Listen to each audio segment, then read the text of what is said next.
Okay, so we have a very basic diagram I've made here just to illustrate the setup at Sidcup Library. Here we see I've drawn the mains incoming water coming in at 2.5 bar. I don't know if it is 2.5 bar, we haven't checked that, but this is a good estimate of what I think it is coming in at. So it's coming in at this pressure, and then it is going up onto the roof, and I know that up on the roof it's reduced to 0.1 bar. As a rule of thumb, every 10 meters we go up in height, we lose 1 bar of pressure. So that means I can estimate that the roof is from the ground floor to the roof is around 24 meters in height. Then as we get onto the roof here, it's obviously much more complicated than this, but there is a fast fill point, which is a couple of manual valves to fill the heating system, and then this main also goes into the microfill unit here.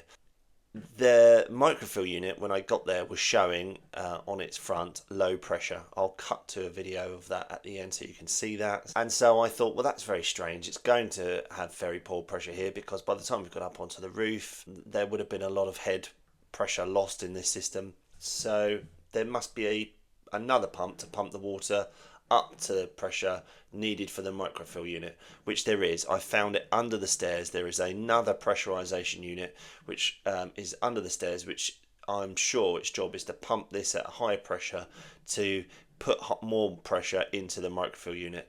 Now, normally heating systems are filled with a microfill unit if the pressure is very good.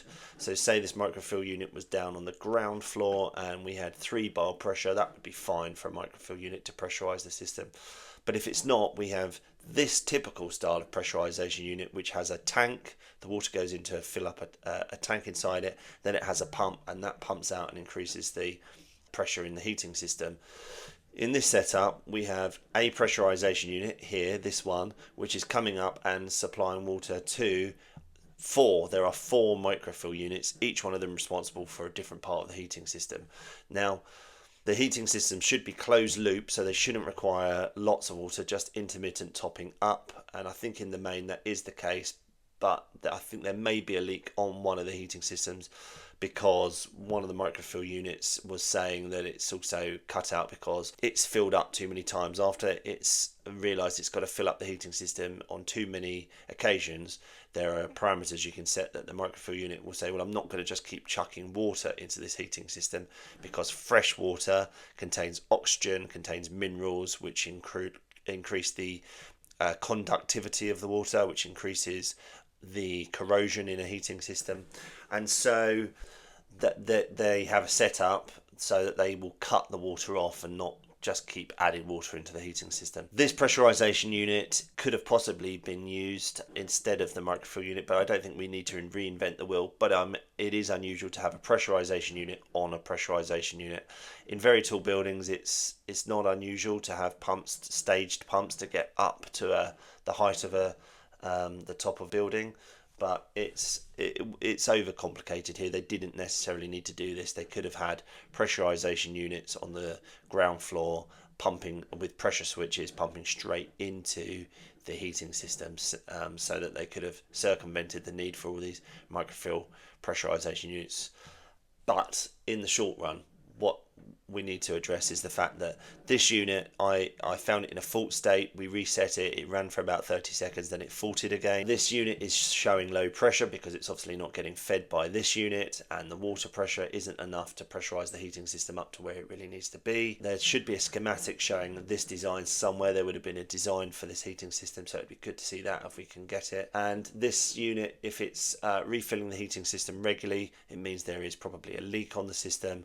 It was pouring rain when we changed the pump, and there is a lot of exposed pipework on the roof. So if it's frozen pipe that's frozen on the roof, then we wouldn't spot it. If it is frozen and split, we wouldn't necessarily spot it because it was so wet. But I think we probably need to, in the spring and the dry months, have a look at why this unit is filling up this system, see if there is a leak on the system, and try and trace it and repair it. I will cut to a couple of videos I made whilst I was there as well. This image shows the old pump head removed. You can see the casing and the impeller are quite rusty. Then there is a photo of the new pump in place, and then a photo of the pressure in the heating system, which as you can see is very low. Some video here of the pressurization unit. You can see that it's showing it's stopped filling due to low incoming pressure.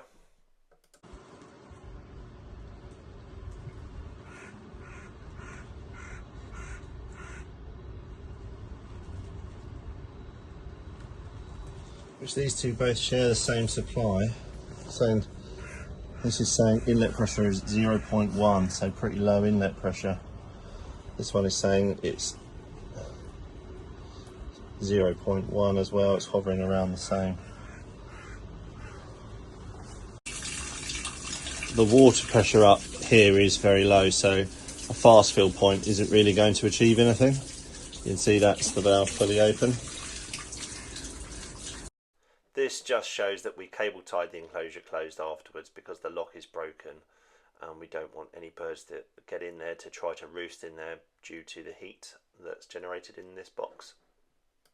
This shows the location of the other pressurization unit I've mentioned earlier on, which is by the rear fire exit under the stairs.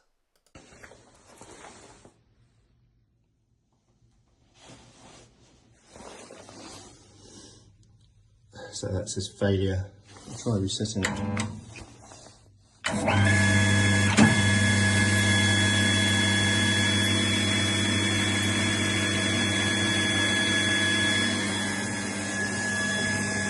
We need to check to see there's water in this tank.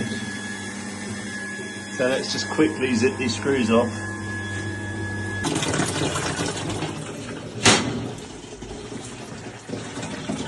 Failure.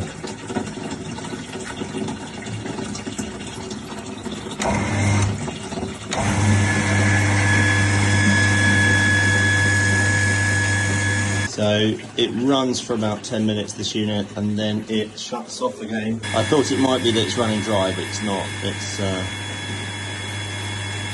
It's going to fault before it runs dry. So to summarise, this Loara pressurisation unit's job is to provide pressurised water to the microfill units which are up on the roof, and because it is locking out, it is not doing that, which means they are not always able to replenish water into the heating system because their pressure is too low. It looks as though sometimes they are, but sometimes they're not. So if two fire simultaneously, then they're having an error because they cannot pressurize the heating system up. So the Loara unit really needs to be checked, and ideally it would have been noted on the building management system if the Loara unit has a fault, so that the system reports back to show that there is an issue with it, because it's a chain event of things. If the system doesn't have enough pressure, the pumps will eventually turn themselves off because they'll realise they're not moving water, and then the system shuts down and starts behaving in an odd manner. It is a relatively complex system there, and it's not always going to be easy to just fix one thing and then hope everything else falls in line. As I say, it can be a chain of events.